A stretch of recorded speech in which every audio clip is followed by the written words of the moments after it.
हमारे साथ बात करने के लिए शिवहर से जेडीयू सांसद लवली आनंद जी हैं। मैम, बहुत बहुत स्वागत है आपका। आज से लोकसभा का सत्र की शुरुआत की गई, लेकिन पहले ही दिन देखा गया था विपक्ष के द्वारा जिस तरह से हंगामा किया गया था, संविधान लेकर के गांधी प्रतिमा की तरफ प्रदर्शन किया गया, इसको कैसे देखते हैं आप? देखिए, सबसे पहले तो मैं आपको धन्यवाद दूंगी और साथ ही साथ मैं शिवहर की महान जनता को आभार व्यक्त करूंगी। आज मैं दूसरी बार लोकसभा में शपथ ली हूं। पहले मुझे वैशाली की जनता ने जिताया था, दूसरी बार उस समय 2094 था और ये 2024 है और 24 में शिवहर की महान जनता ने हमें जिताया है। पहले यही जनता ने दो बार आनंद मोहन जी को शिवहर से लोकसभा का प्रतिनिधित्व करने का मौका मिला और यहीं पर विधायक मेरा बेटा शिवहर से है, विधानसभा का ये प्रतिनिधित्व भी वो कर रहे हैं। और आज जो है आप लोग को मालूम होगा कि मैं मैथिली में शपथ ली हूँ और शिवहर जो है शिवहल से अपभ्रंश से शुरू हुआ, क्योंकि ये शिवहल था जो अब शिवहर बना। तो वो एक पौराणिक कथा है कि जब अकाल पड़ा था देश में तो उस समय में राजा जनक निकले थे हल लेकर के, शिव जी के हल लेके शिवहल, और उसके बाद वो 24 किलोमीटर दूर में एक घड़ा मिला था जिसके नोक से टकराया था हल का नोक टकराया था और उससे सीता माँ अवतरित हुई थी। तो असली वहीं से सीता माँ का जो पुनौरा धाम है वहीं से पुनौरा धाम हुआ और असली मिथिला जो है शिवहर ही है और यहीं से हम लोग का भाषा भी मैथिली है, मातृभाषा, और उसमें मैंने शपथ लिया है मैथिली में। ये माँ मैथिली का सम्मान है, माँ जानकी का सम्मान है और मैं फिर से करूँगी कि ये क्योंकि मैथिली को जो है आनंद मोहन जी और स्वर्गीय ताराकांत झा जी अष्टम सूची में देने के लिए कठिन लंबे समय से संघर्ष किए और अटल जी के समय में मैथिली को अष्टम सूची में दिया गया। लेकिन विपक्ष तो लगातार आरोप लगा रहा है कि बीजेपी या फिर एनडीए की सरकार की बात कर ले, एनडीए संविधान को खत्म करने की कोशिश कर रही है, इसको आप कैसे देखें? क्योंकि विपक्ष लगातार आप पे आरोप लगा रहा है। आप देखिए कि किस तरह से आज आप जैसे पहले पूछे कि आज जो है प्रति लेकर के संविधान का प्रति लेके जैसे पूछिए ना, संविधान कैसे खतरे में, बताएं तो जरा लोगों को संविधान कैसे खतरे में है।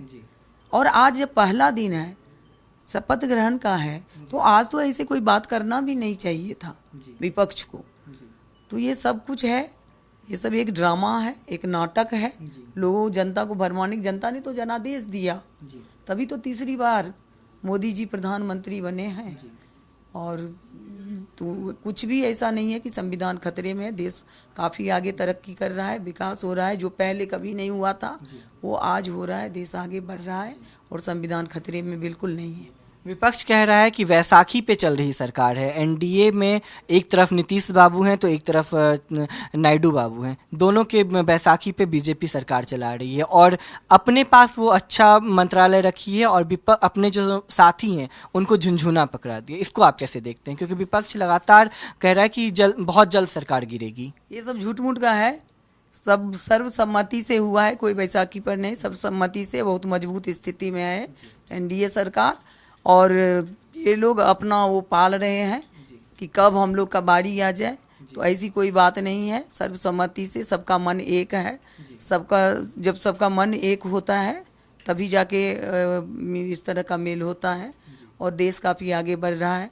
तो विपक्ष का जो है ना, वो क्या कहते हैं, मुंगेरी लाल का सपना है, वो कभी सपना पूरा होने वाला नहीं है और बहुत मजबूती से एनडीए सरकार अभी काम कर रही। इस बार सरकार में देखें तो बिहार का अहम रोल रहा है सरकार बनाने में, लेकिन जिस तरह से देखा जाए तो 10 दिन में बिहार में 3 पुल लगातार धाराशायी हो रहा है, उसको लेकर के आरोप लगाया जा रहा है जेडीयू पे और बीजेपी पे, क्योंकि तेजस्वी यादव का भी बयान आया था कि अभी जांच एजेंसी कहाँ है। इसको आप कैसे देखते हैं? बिल्कुल, देखिए जो भी पुल का हुआ है मसला, एक पुल का तो मामला हमने देखा था कि वो उस समय का है जब कांग्रेस की सरकार थी, उस समय का पुल का बना हुआ है, तो उसका उस समय भी एक्शन तो लिया जा रहा है और अभी जो पुल का हुआ है मामला उस पर भी जांच हो रहा है और जो भी दोषी होगा वो बख्शे नहीं जाएंगे और सरकार एक्शन लेगी कि जो भी इस तरह का काम किया है, जो भी 2 नंबर का कोई भी काम किया है उस पर सरकार खुद एक्शन लेने के लिए तैयार है और एक्शन निश्चित रूप से लिया जाएगा। एक आखिरी सवाल, बिहार की राजनीति देखा जाए और बिहार के डेवलपमेंट को देखा जाए तो काफ़ी फर्क होता है। इस बार आप लोग सदन में पहुंची हैं सांसद बन के, क्या मुद्दा रहेगा बिहार के डेवलपमेंट को लेकर के? देखिए, आप लोग को तो पता ही होगा कि 2005 से पहले बिहार कैसा था।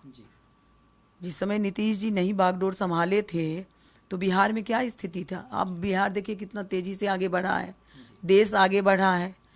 तो इतना कुछ हुआ है, आज पुल है, पुलिया है, सुरक्षा है, लॉ एंड ऑर्डर दुरुस्त हुआ है। पहले लोग सुबह निकलता था, शाम में घर वापस आएगा कि नहीं, सकुशल गारंटी नहीं रहती थी।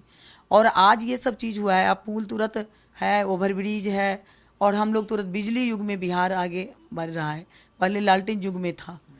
तो ये काफ़ी आगे बढ़ा है। और जो भी विकास है, हम तो आपको लोग तो बोले ही हैं, रीगा चीनी मिल है उसको खुलवाना है। हमने वादा किया है कि रीगा चीनी मिल वर्षों से बंद पड़ा हुआ है, उसको खुलवाना है। और ऊपर से यहाँ रेलवे लाइन वाला जो है शिवहर में, आनंद मोहन जी के समय में जब रामविलास पासवान जी थे, सर्वे करा के रखा है, लेकिन आज रेल लाइन नहीं है शिवहर को। इसके लिए हम लोग को बात करना है, हमारी सरकार वहाँ पर इसके मुद्दे को गंभीरता से लेगी। और पुनौरा धाम में जानकी मंदिर का है मामला, जो जानकी भव्य मंदिर, जानकी मंदिर बनेगा। तो हम लोग का है कि डबल इंजन के सरकार में निश्चित रूप से डबल काम होगा। और बहुत ही ज़्यादा बिहार तरक्की किया है, देश भी तरक्की कर रहा है। और कुछ भी ऐसा नहीं है, पीछे लोग मुड़ के देखना नहीं चाह रहे कि किस तरह का बिहार था। और भी ज़्यादा अभी जब हमारा विकास मुद्दा है, और विकास पुरुष दोनों हैं, नीतीश जी हैं, नरेंद्र मोदी जी हैं, नीतीश कुमार जी भी कितना बिहार को आगे बढ़ाएं, तो और भी आगे बढ़ाएंगे, हमें ये भरोसा विश्वास हम लोग सबको मिलके। जी बिल्कुल, ये हमारे साथ बात करने के लिए लवली आनंद जी थे, जेडीयू से सांसद है शिवहर से। इनका साफ तौर पे कहना है कि डबल इंजन की सरकार है और हम मिल के बिहार का विकास करेंगे। कैमरामैन देवेंद्र के साथ मैं दीपक झा, दिल्ली, भारत समाचार।